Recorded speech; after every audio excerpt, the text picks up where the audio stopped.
Yes, indeed, folks. Listen to Two Please here on CynicalBrit.com. I like doing that. I don't know why it's a rolling of the lips. Brit. Now, that's not like some angry, crazed land bird. Right, ladies and gents, let's continue with the Twitter chat. That's exactly what we're going to be doing. I want to talk about what Blizzard has said last night, as always, deliberately avoiding my show with it. The evil, mean bastards. Yes, right. Let's talk about it, shall we? If you haven't got this up, go over to MMO Champion. You should be able to see it right there. Now, we just covered the Masteries. Now, I'm skipping any question that I can't discuss at any kind of reasonable length. Like stuff like, oh, something Warriors. Don't care, don't play one, have no idea.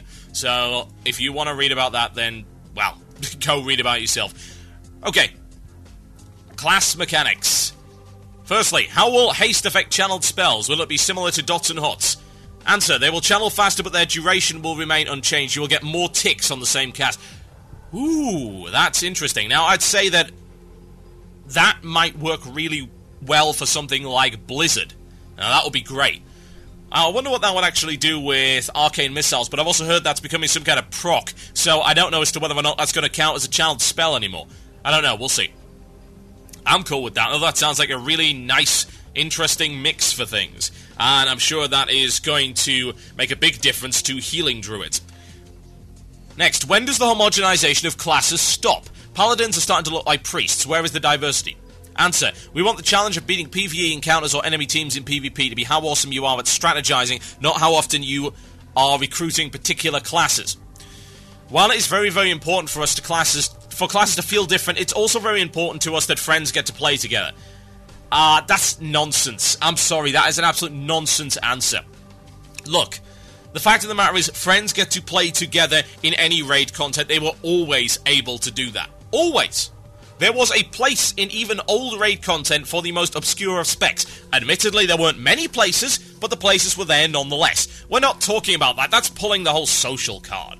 Like, oh, yes, well, you know, we want people to play together. They're going to play together one way or the other, whether or not you make their class as homogenized as hell or so incredibly diverse that it only fits a really tiny niche. They're going to figure it out. There are plenty of guilds that already do the content with a non-optimal setup. I mean, for God's sake, we did ICC 10 the other day with 4 paladins. 4 paladins! There's no good reason for that at all, but hey, we just happened to have a situation whereby we couldn't go in with anything else because people were off for whatever reason. Back in the day, you used to be able to do that. You know, maybe the hardest of the hard content required a very specific lineup, but that is never going to change. I think, thus far, it has been proven that Blizzard's design just simply does not work on a purely class-neutral basis. At all, it just doesn't. So, what you've got to think about is the fact that the element of class choice and the element of certain classes being better at certain things than others is always going to be there, and trying to get rid of that is dumb. It will never ever work. And yes, friends will still play together. Don't throw that at me. That makes the rest of us who are fighting against this sound like arseholes. It's like the whole charity Pandaren thing. I'm sure that was on purpose. Right, next question. Is every healer supposed to be able to tank heal effectively, or will we see specs excel in it more than others? Answer is, each healer is intended to have a different niche and different strengths, such as restoration druids with hots, or paladins at direct healing. Disciplined priests absorption / prevention, etc, etc. That said, each healer should be able to keep up a tank and have some deeper tank healing gameplay as they do now. Well, to be honest, that's sort of how they are at the moment, and the thing is, on the hard content, you're still going to pick the optimal healer. And you can't make every healer as optimal as the other for healing a tank or healing the raid. That's just the way of it. I'm okay with a healer being able to heal the tank at a pinch or assist with the tank, but saying, hey, look, you have taken a... I don't know what I'm saying now. It's completely gone out of my mind. Let's try that one again. You've taken a Resto Druid and you've given him the task of main healing the tank in a really hard encounter as a tree. Then you've got to look at the guild and say, what the hell are you doing? This is incredibly dumb, guys. Seriously. Not good at all. Next question. How will active spellers more powerful be handled with no more dot clipping? Answer. How about we get rid of a more powerful spell as active altogether? If you have some bonehead overriding your more powerful buff or debuff, we'd rather you handle that issue socially. Right. Okay. I'm not so averse to that, honestly. that's fine by me. I don't see the problem with having players take this kind of thing into their own hands and not keep it out of the way with some kind of contrived mechanic. Okay. Right. Next category is this: Cataclysm Raids and Dungeons. Can you make crowd control in raids of 5-mans an important aspect of the PvE game? Again, an emphatic yes! Oh, thank God for that. Instead of... Not one, but 2 Jormungandr worms. Let's have some effort in design. Please, make 5-man heroics hard again. If crowd control's going to be an issue, I will be very happy with that. Okay, next question. With more players raiding in Wrath than ever before, do you plan to raise the difficulty to accommodate our new skill and experience? Interesting.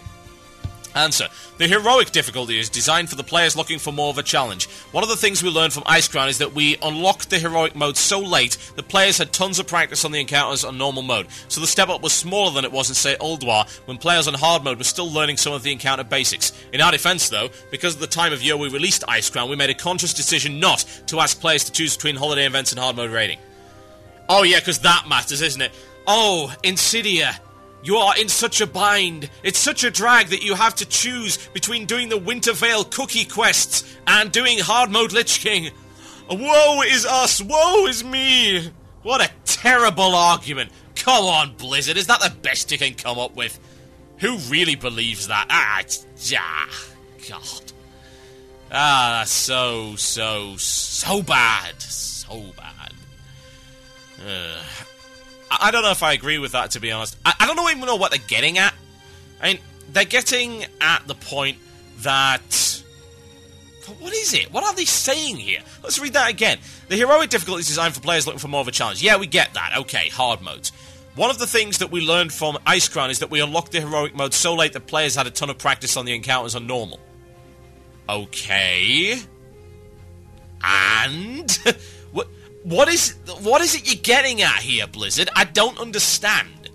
I don't know what you're saying here. Are you saying that that's a bad thing? That it's a good thing? That's a bad thing that people had tons of practice? That it's a bad thing that you had unlockables to begin with and you didn't just allow people to play the hard modes from the very start? What are you saying? I mean, you can't be saying that heroic ICC is all that hard. Oh, now, what the hell am I saying? God, I'm losing my mind here. I'm trying to understand what they're saying here. You can't seriously be saying that heroic ICC is easy. It's not. It obviously is not. Getting a ton of practice on the encounters doesn't seem to have helped all that many guilds, honestly. Right. Okay. I don't know. Whatever the case, I say it before, and I say it again, quite simply this, ladies and gentlemen, that a game with only easy and hard modes in it is a broken game, where is normal? Next question. Will Ragnaros have a new weapon in Cataclysm, considering that we stole and reforged his? I'm sure he's not all that happy about it. Alright, okay. Oh, come on. It never actually dropped for you. Yes, indeed. Then again, is there really much demand for a strength, stamina, fire resist, cosmetic, fireball proc weapon? Yes, absolutely. Bring it on. I would like to see that.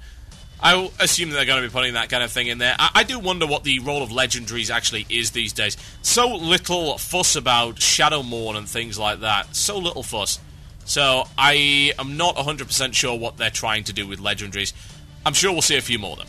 Right, moving on to Cataclysm. Items. Will relics and wands be getting any new attention in Cataclysm? With relics, the plan was to make them class agnostic. In other words, there might be a plus strength relic that a Death Knight or Paladin might want to equip. We think that will let us add more of them to the game without being so specialized. They will feel more like wands. How to make wands or relics a bigger part of the gameplay is something that we've had many discussions on. Ultimately, though, we'd rather see warlocks, mages, and priests casting their spells, not zapping someone with a wand. In Cataclysm, we don't expect to see much wanding even at lower levels. Well, there's no surprise there. Honestly. I don't know. Wands are... The fact that they're stat sticks is kind of upsetting. Because if it was just another piece of equipment, then it would be fine. The thing is, you can shoot these damn things. And there's no point. There literally is no benefit. I don't know how you'd fix that, though. I can't really figure that one out. Is there anything that you could honestly do that would make that worthwhile? Anything at all? Other than it being a stat stick? I don't think so. Nothing that I can think of off the top of my head. Right, next question. What will happen to our gems and enchants on gear that gave us stats that are being removed in Cataclysm?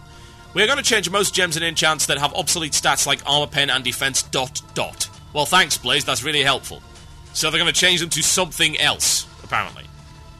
So if I log in and see all my spell-powered gems become spirit gems, then I'm going to be very upset. Next question. When you say you're going to make relics class agnostic, does that include druids, idols as well? Druid, shaman, paladin, and death knight, they say. It's possible that we will still keep some that are very specific to certain classes and specs. Overall, though, we're not happy with the current state of the design where an ability procs a buff on you. If it's an ability you don't use often, then the item is terrible, so you end up feeling really passive already. At the same time, the fact that we have to offer so many prevents us from ever giving you the choice of which one to use. So we make the Resto Druid or Enhanced Shaman version every new tier. It will be a more interesting decision if there was a crit plus intellect relic and a haste plus intellect relic, and then you can choose which one to use on that basis. Maybe. Or maybe you just have one that's stats and stats and then a very minor bonus. And instead of being a big bonus to a certain spell that's very specific. So, yeah, like you said, there is really absolutely no choice there whatsoever. Maybe you just give it a little boost. Just something small. Why not? That sounds like a reasonable plan to me. Give that a bash. Right, okay, we've got PvP here, and then it's all class stuff. So I'm going to ignore the class stuff, but I'll also have a look at the miscellaneous. Okay, PvP. Thanks for having this chat, says one sycophant. I have to say that I feel many changes are PvP orientated. Is the game shifting towards PvP? What, really? I didn't see all that many PvP related changes. I mean, I saw some rather important stuff. Okay. What we're trying to do at this point in the game is make abilities more niche and interesting rather than adding Sinister Strike with a different name. A lot of talents and abilities we add initially only seem to have a PvP role, but eventually will also prove useful in PvE situations, like Dispersion, Body and Soul, or Typhoon. Right, okay. That's fair. Like I said in a previous show, you remember that wall of fog thing that the mages are getting? And also the smoke bomb, the things that are movement-based. I expect to see raid encounters that take that into account. Honestly. And I think that will change the PvE game to some degree. It's unfortunate that it probably won't be happening all that much in the 5-mans, because of course you're not going to have these abilities until level cap. But I would like to see a couple of harder 5-man dungeons, literally end-tier 5-mans, before you go into your raiding, that take these mechanics into account and allow you to use them. Makes sense. Okay. Next question. Will there be as much effort put into making tanking specs viable in PvP? Will Vengeance be useful in PvP? Whatever, tanking specs, meh. Let's move on to Misk. Where is my moose? Answer. Well, we're looking for a zone where the moose would really fit. Unfortunately, we did the perfect zone for them. Grizzly Hills already. No, there are no bears in Grizzly Hills, and there are certainly no Misas in Grizzly Hills. On the other hand, let's just say we have a large Egyptian-themed desert zone in Cataclysm. Really? Do we? Where? Which one? I'm not familiar with this. I've got to find this large Egyptian-themed desert zone. What if it's Silithis? Let's see. Because, I mean, that's the Egyptian one, surely. Are they adding another one? See if there's anything on the previews. Gilneas, Lost Isles. Is it Lost Isles? No, I guess not. Abyssal Hydral Vashit. No, I don't know what that is. If you can let me know, email the Murloc at cynicalbrit.com, because I would like to know exactly what's going on there. Okay, what else have we got in this silly set of questions? What are your plans to eliminate the pollution problem in Azeroth? Motorcycles, planes, methane from Kodo Gas Venture Company. Oh my, the climate change! Well, on one hand, there would be more druids with trolls and Worgen joining the ranks. On the other hand, there will be more goblins, and you know goblins just don't care. They have this section in Ogrimmar where they have their little beach chairs set up to look out on a view of oil drums floating in the lake. On the third hand, you'll be clearing up the toxic waste in Gnomeregan if you can retake it. Okay. Yeah, nice. Last but by no means least. Okay, maybe it is least. I've been playing since vanilla. The consciousness you've applied to make this game grow is praiseworthy. Thank you. Answer. You're welcome, sycophant. One of the challenges of They didn't actually say that. One of the challenges of Cataclysm is to change enough to be exciting, but not as much as that the game feels unrecognizable to long-term fans. A lot is changing, but it's still World of Warcraft. Da da da da da da. Yeah, quite. Okay. That's quite enough of that. Right, ladies and gents. You're listening to Blue Please here on cynicalbrit.com with myself, Total Biscuit. Gonna be right back after the break with a Q&A. Sending your questions to the Murloc at cynicalbrit.com. Whatever the hell you want, I really don't care. Also, you can send me PMs via the chat room, which is lagging to hell, or the IRC chat, which, well, isn't, which is always nice. Get your Q&As in for whatever the hell you want, and I'll do the questions and answers. Then we'll probably end the show at that point. I'd like to play some Bad Company 2 after this, by the way, so if anyone's up for some explosions, which are always good, then you can head over to the Cynical Brit server after the show. In the meantime, let's play some music. That's always a good thing. Yeah, something classic. I don't need to announce this. Enjoy.